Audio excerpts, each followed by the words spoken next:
देखिए, जिस प्रकार से अखिलेश यादव ने अभी एक बयान दिया है जिसमें उन्होंने संतों को टारगेट किया है। उन्होंने संतों को माफिया से जोड़ दिया है।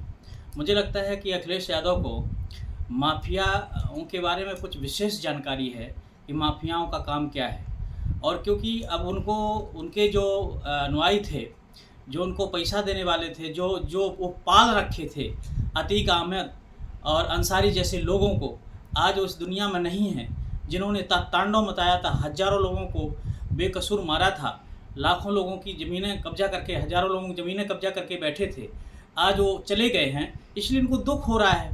तो ऐसी स्थिति में ये अब जो है संतों को टारगेट करने लगे हैं। मुझे लगता है कि अब इनकी विनाशकाली विपरीत बुद्धि जो कहा जाता है, विनाश की ओर बढ़ने लगे हैं।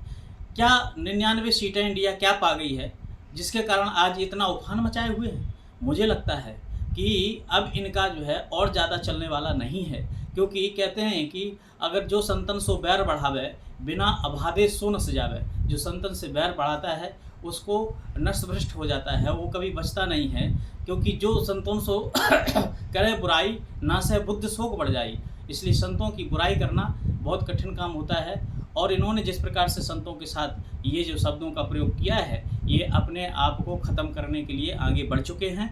और अखिलेश यादव को समझना चाहिए कि संत भगवान का स्वरूप होता है। संत न होते जगत में जर मरता संतार। संतों को आप इस प्रकार से कह रहे हो, कभी किसी मौलवी को कहो ना, कभी किसी आताताइयों को कहो तो समझ में आ जाएगा ये वोट की राजनीति। क्योंकि अब चुनाव पास में आ रहा है, तो वो कहावत है ना, जैसे कि बरसाती मेढक उड़ने लगते हैं, उसी प्रकार से अभी बरसाती मेढक के समान उड़ना शुरू कर दीजिए।